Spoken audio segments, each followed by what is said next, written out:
What's up everybody, this is Lyle with No Hippie Barbecue. What I'm going to be doing today is I'm going to be cooking about a 13.5 pound brisket.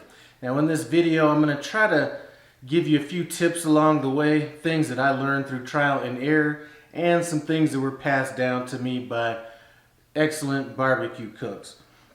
Now as far as this particular brisket goes, I'm working with a Prime Brisket. Now I'm not always saying that you need to use a Prime Brisket.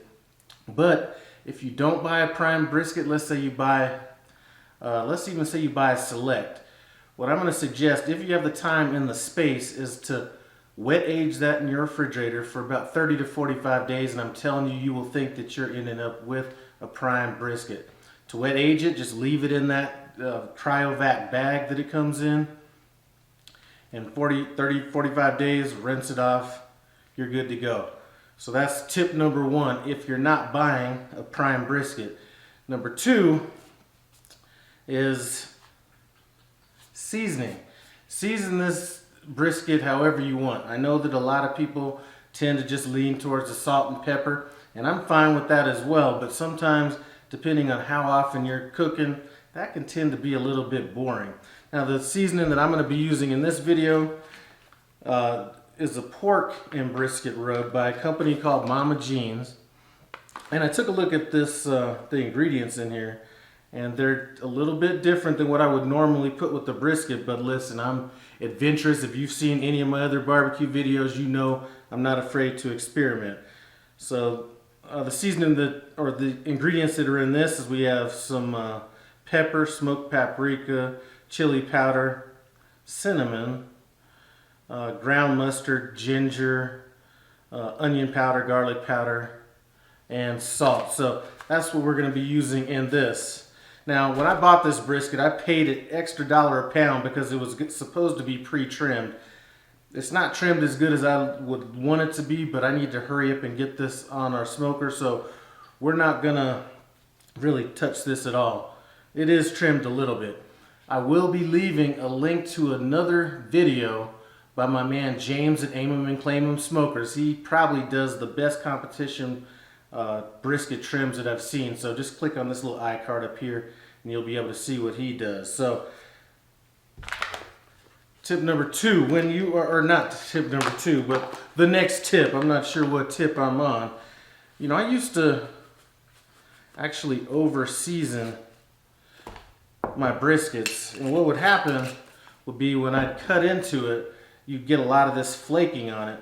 Plus the seasoning was hiding the color of the brisket. So if you cook brisket with just a little bit, and I'm not saying a little bit, but without going overboard on your seasoning, instead of just looking jet black, you're gonna have a really nice mahogany look on it. So let's get seasoning this brisket. So when I got this brisket, I really wasn't sure which smoker I was gonna do it on. And now that I see that this does have a nice little fat cap on it, I'm gonna be doing this on an electric smoker. I'm going to be doing this on my Z-Grill smoker, and the reason I'm going to do it on, or the reason I'm glad that none of this fat is trimmed if I'm going to be using my electric smoker, is that the heat seems to come up directly from the bottom on these electric smokers, and I think that sometimes even cooking at low temperatures you can end up searing the meat a bit on those type of cooks. So we're going to be going fat side down on this. As far as the binder we're using to have this seasoning stick, we're not using any binder at all. It's going to have a chance to sit for about an hour to come up to room temperature once we're done seasoning it. So this is about all the seasoning I'm going to put on it. Right there, not heavy. Once this gets some smoke, all that color is going to come right through. Now here's another good way to tell a good brisket, is if you can pick it up and it folds like that. A lot of times if you buy a Select brisket and you pick it up, it just doesn't have that bend to it. Now it will bend if you get that 45-day wet age on it. So like I said, if you have time and space, try it. I'll link a video to a wet age brisket that I've done a few years ago in the iCard above. Alright, that's seasoned up enough for me. So I got my grill fired up, it's coming up to temperature. Let's talk about this cook. Now I want this brisket to be done pretty fast, so we're not going to be going low and slow the whole time on this. We're going to get it out on the grill. We're going to let it go at 250 degrees for about 3.5 to 4 hours. Basically, we want our color to be right where we want it. Once that color is where we want it, a nice mahogany color, we're going to wrap it in some red butcher paper. We're going to get a probe in it, and I happen to be using a 4-prong probe by Inkbird. It looks like this. The reason I like this is you can sync this up with your phone, so I'll be inside and I'll be able to monitor the temperature of the brisket. Now I'm only going to be using one of these probes in this video because I'm not using my offset smoker, so I'm not as concerned about a variance in grate temperature, so one probe should be good enough for this. If you don't have one of these, I'm telling you, best thermometer out there. So I'm going to leave a link to this in the description below. Alright guys, I have my smoker coming up to temp. The wood I'm going to be using during this cook, we're going to be using some oak wood pellets. I think oak really gives it a nice subtle kiss of smoke without overpowering it like a mesquite or a hickory would do. Let's go inside, grab this brisket, and get it on. So let's get this brisket on the grill. Now the first thing I did yesterday when I knew I was going to be going for a long cook was I pulled out all these parts on this smoker and cleaned it up as much as possible. Second of all, whenever I cook on a pellet smoker, I always put fat side down. If I'm using one of my offset smokers, it doesn't really matter quite as much. Now here's another tip that is a little bit more subtle, is when I put my brisket on, I'm going to put my point side closer to the drainage area. And the reason for that is I don't want as much fat leaking on this area of the smoker, because that's going to start, the more fat you have on that bottom plate, the more kind of a burning kind of a situation you have going on. So I want as much fat leaving as soon as possible. So we're going to get our point on over here.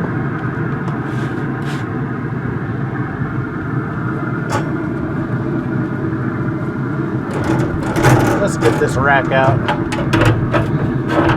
Don't need that rack.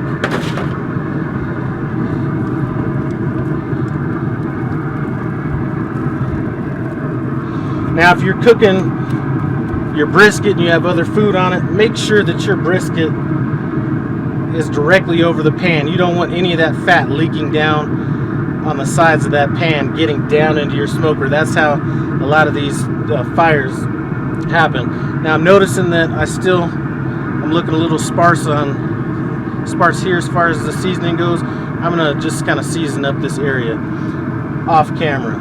All right, we're gonna let this go 3.5 hours, maybe 4. We're gonna check it in about an hour just to see how the color is coming along. So guys, we're 2 hours in on this cook. I was intending on spritzing this down a little bit, but we don't have any bark setting on this yet, so I'm not going to spritz it down. Now, if I was cooking this on an offset smoker, I would not be lifting this lid right now, because it takes a little bit longer for offset smokers to recover their temperature. So I'm going to shut this back down, let it go another hour and a half or so before we check it. So I ended up letting this brisket go for about 5 hours, wrapped up. Now, you don't want to put too much butcher paper on this brisket. If you do, it's going to act more like foil as opposed to butcher paper. So we're just going to go one layer. This butcher paper does look nice. Very hippie.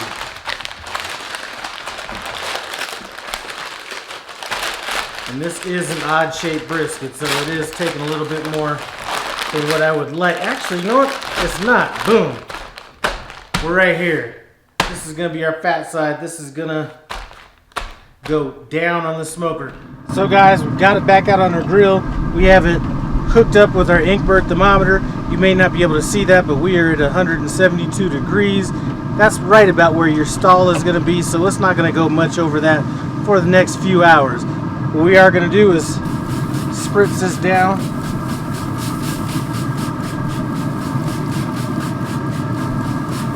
And I'm going to sync this thermometer up with my phone so you have a chance to see what this looks like. One thing I didn't mention is I did pump up my grill to 300 degrees, and this is synced up with the thermometer that I have out on the pit. Now what I can do is I can adjust it to alert me if we get to a certain temperature using these settings. We're not going to worry about that right now. Or I could have it alert me in a certain number of hours or something like that. I'm going to have a chance to sit around and watch this while I watch some football, so there's no need for either of those. Like I said, we're going to cook this until we get to 201 degrees. Alright guys, we are at 200 degrees, and I mean we are at a strong 200 degrees, meaning I let it hit 200 degrees, then let it sit on here for about another 7-8 minutes. And I'm going to tell you, this is the first long cook I've done on this Z grill, and this has really impressed me. So if you're looking for like a very modestly priced smoker, take a look at these. I'm going to leave information on this in the description below. So I'm going to pull out our probe, and I'm going to get this in our cooler. Now, the reason you want this to sit in a cooler is the entire cook on this, the meat has been trying to push out liquid the entire cook. So by letting it rest, it's going to allow that liquid to get reabsorbed back into the meat.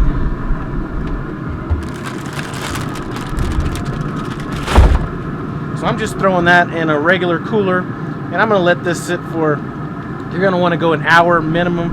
I'm probably going to have a chance to let it go 2, maybe even 3 hours. Alright guys, so we started this brisket at 7 o'clock this morning. It is now 8:48, so it's been a pretty long cook. What I'm going to do is we're going to separate this point from the flat.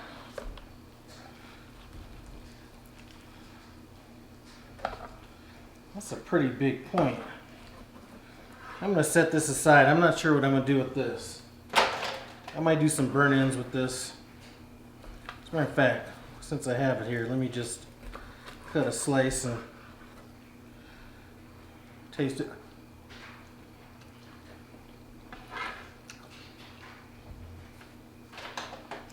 Really good.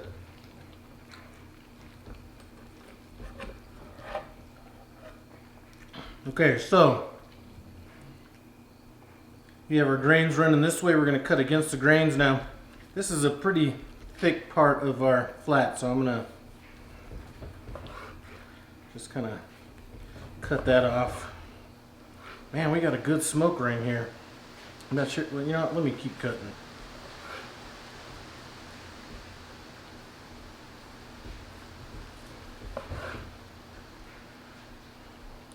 I'm going for pencil thick slices.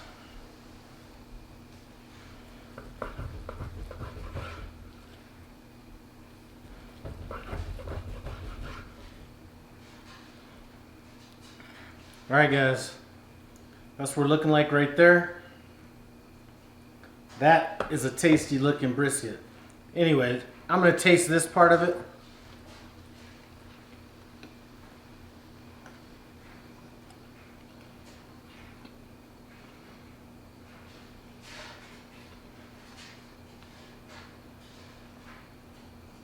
Man, I'm telling you, one thing that it comes through on that seasoning is the cinnamon, and actually that's a pretty nice touch to this.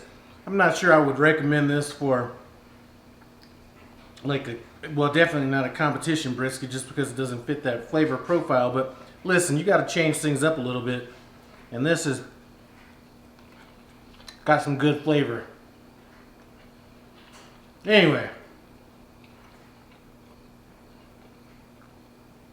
I want to thank you guys for stopping by No Hippie Barbecue. I appreciate it. Comment, subscribe, and I'm out.